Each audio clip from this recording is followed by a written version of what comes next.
So we've been talking about equanimity. Equanimity is a quality of remaining calm and composed, even tempered, especially in difficult and stressful situations, and towards all beings, regardless of status or behavior, right? Nice idea, but actually quite challenging to manifest in real time and in real life. That's why equanimity is considered an advanced practice in Buddhism. Equanimity asks us to turn toward the difficult, to accept it with balance. And who wants to do that? Right? Yet this is exactly what my life and my practice has been about, coming to terms with the ongoing reality of pain. How can we be equanimous in the presence of pain? Many of us live with pain on a daily basis. And when you do, as I have, you see how hard it is to accept things just as they are. I've lived with chronic pain since I was 10 years old. When you're a kid, all you want is to be normal, whatever that is, or at least not to be seen as too different. So I hid the pain and I carried on. I hoped and I prayed that it would go away, that I'd grow out of it. As I got older, I tried different medications with varying success, but still the focus in my mind was on passing as normal.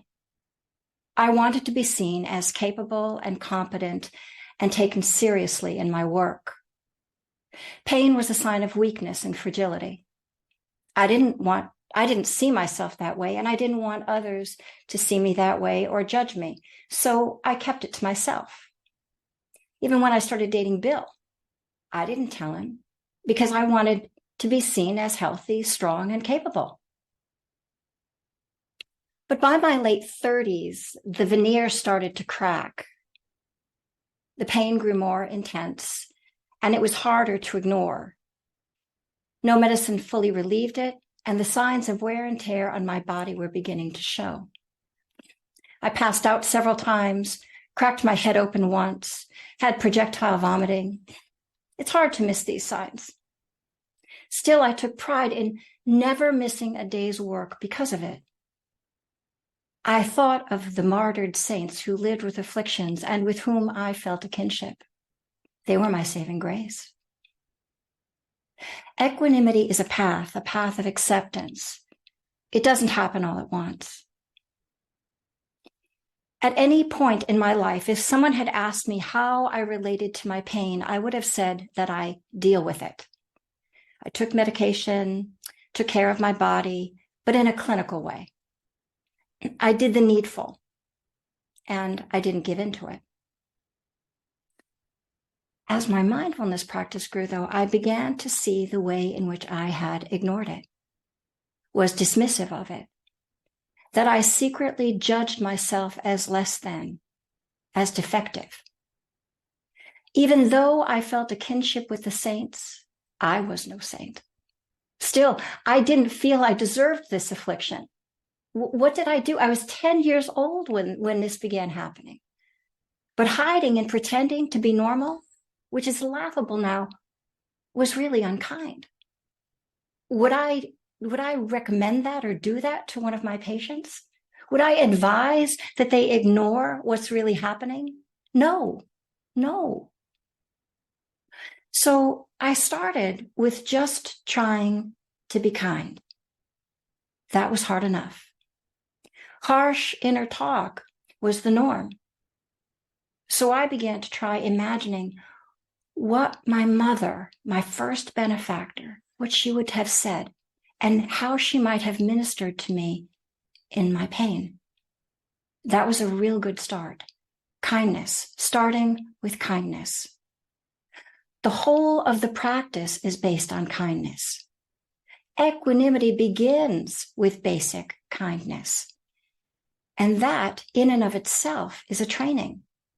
It took a lot of unlearning and a lot of relearning of the ways of being kind to something that I would rather not deal with.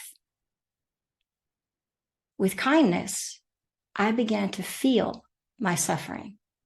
Now that was hard. No one wants to feel the pain. I spent many retreats learning how to acknowledge the pain and then minister to the suffering that was really there. This was and is the hardest part of growing the heart. Having the courage to feel the suffering without getting lost in it or wishing that it will go away. And then learning how to play with how to best hold it.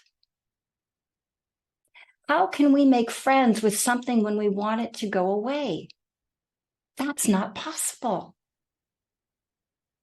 I had to let go of the idea that it would someday go away if I was good enough, if I ate right, if I practiced hard enough.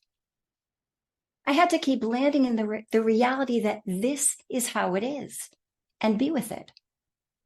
This was the body that I had for this lifetime, and for all of its faults, it had and does serve me well. And I had to keep waking up to all of the ways the mind bargained and strategized to get away from the pain and land in the awareness of it. After 50 years of living with pain, I can honestly say that I have let go of the idea that one day it'll go away. And this is truly a relief because it let me land in how it really is. And from there, I can minister to the suffering that is truly present. I neither take pride myself in being stoic, nor berate myself for being weak. This is simply how it is to live in this body. When pain is present, it is acknowledged and cared for kindly. When it is not present, it is noticed and celebrated. And believe me, I make much when it's absent. I make much of it when it's absent. My job as a meditation practitioner is to learn how to love everything into the fold of mindfulness. It doesn't matter how long it takes. I have this lifetime to keep learning how to let go of wanting things to be another way and instead loving what is here. Equanimity is not a goal. It's a direction. It's a path of seeing and accepting things as they are. And from the view of equanimity, we can see what needs to be loved and held and let go of. We can do this. We can do this. This is for our welfare, to learn how to love everything into the fold of mindfulness.